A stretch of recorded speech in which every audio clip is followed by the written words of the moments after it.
सदाशिवसमारम्भां शङ्कराचार्यमध्यमाम् अस्मदाचार्यपर्यन्तां वन्दे गुरुपरम्पराम्.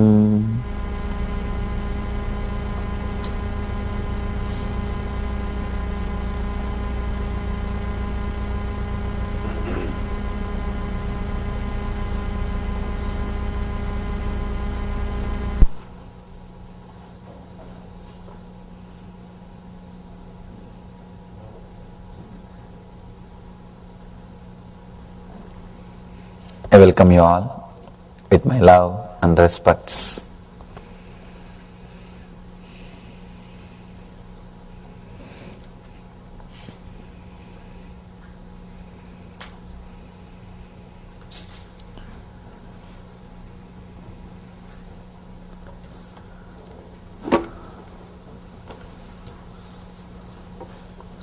Let's enter into today's sutras.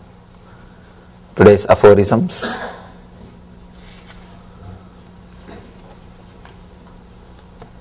Yesterday we stopped with the third sutra, Tada Drashtuh Swarupe Vastanam, means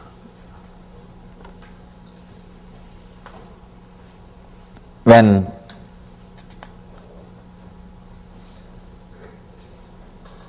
withdrawal from mental patterns happens, when you take the responsibility for your mind, remembering you are thinking. Thinking is your action. It is not, mind is not an object or it is not a thing. It is your very action. The moment you take the responsibility, the moment you start remembering that mind is an action, suddenly you will see you are able to stop when you don't want, you are able to operate when you want. Having that freedom, having that liberation is what Patanjali calls Swarupe Vastanam, means establishing in your own nature. Please understand, we need to understand the word nature.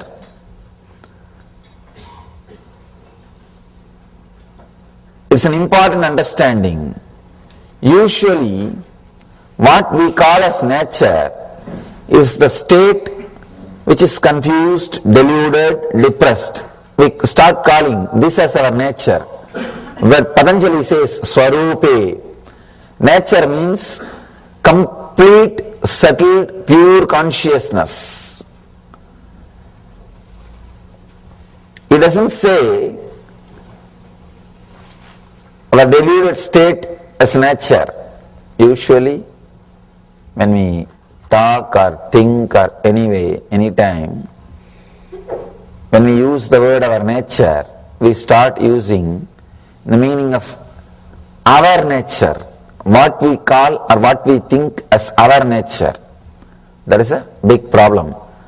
Sigmund Freud's specimen is not normal because he is working with all passions.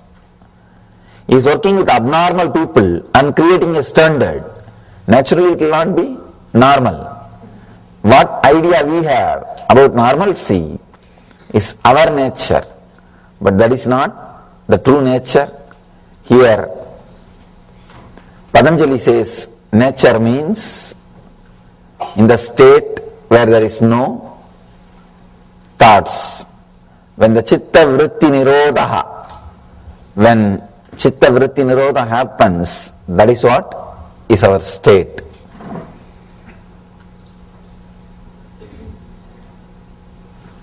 Superficially, when you look at the sutras, Patanjali looks like a scientist, straight. He is not lost in poetry. You can see there is no poetical words here. There is no poetry. Being an enlightened master, talking in a simple, straight prose is very difficult. Because in enlightenment, you are lost in ecstasy. You are lost in ecstasy. And talking in a simple prose words seems to be abnormal, seems to be too rude, too violent. But here, if you look a little deep, you will understand the tremendous compassion of Patanjali. The Patanjali's compassion, the very stand he takes. He is not interested in agreeing with what you call as nature, with what you call as standard. From the very step, he is very clear about what is our nature. One more beautiful thing. First, he gives the truth. As I was telling yesterday, the 33%, the first 33%, waiting for the click. Just express the truth, they will have the connection. The second 33% needs little conviction, little convincing, little one or two techniques. The third 33, very difficult to handle. He is slowly touching one by one through these first 3 sutras. He is trying to give the click, straight click to the first 33% who are waiting for the truth, who are just waiting for the click to happen. He is giving them chance. So in these 3 sutras, the whole thing he completes. Whatever he is going to tell, the essence of everything he completes in these 3 sutras. All you need to understand is understanding this one thing. Mind is not a thing, it is your action. Just like you can stop walking, standing, sitting, you can stop the mind because it is an action. This one understanding is enough. Nothing else is needed. You are a yogi now. You are a yogi. When you don't understand, when you think, no, it is not that easy, I think the Swami doesn't know much. He is trying to pacify us, he is trying to cover up his ignorance by telling something, yoga cannot be that simple, then why did he have such a big book in front of him? And why people study so many years, so many hours, they bend this way, that way, stand upside head, topsy-turvy, and all kinds of things people do. But he is straight away telling in one word, mind is not a thing, it is a action, just stop, you are a yogi.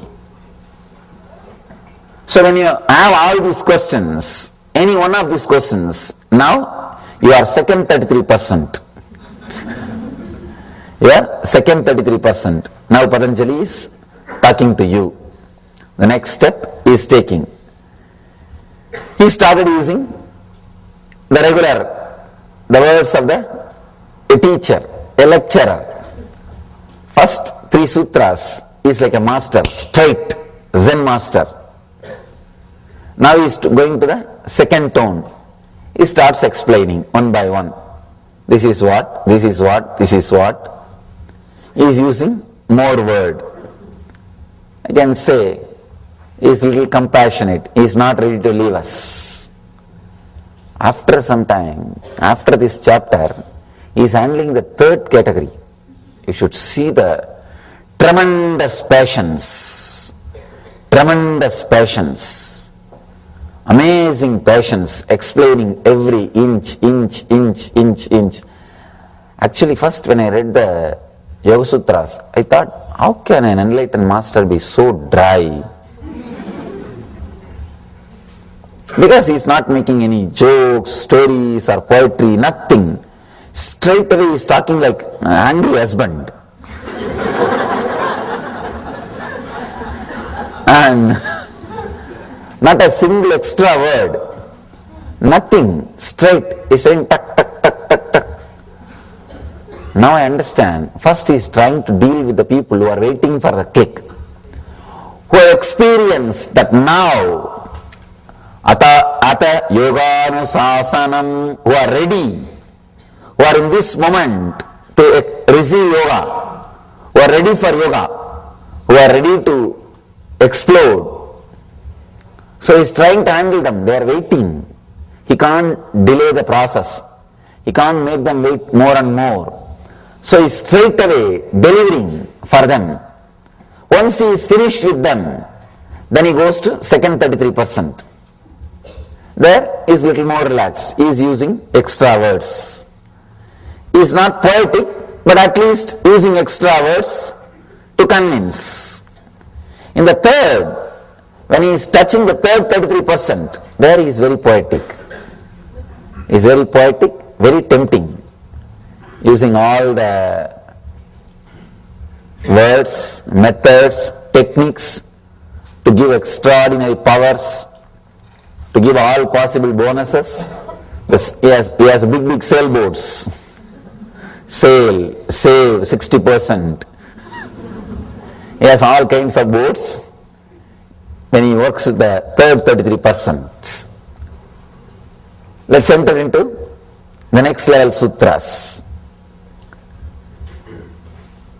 He says, when the chitta vritti nirodha, when cessation of mind happens, it results in relaxation into one's own true nature of limitlessness and total understanding.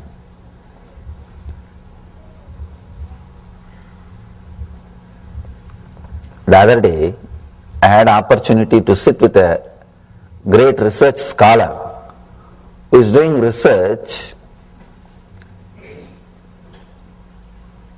in the ancient civilization which existed in India.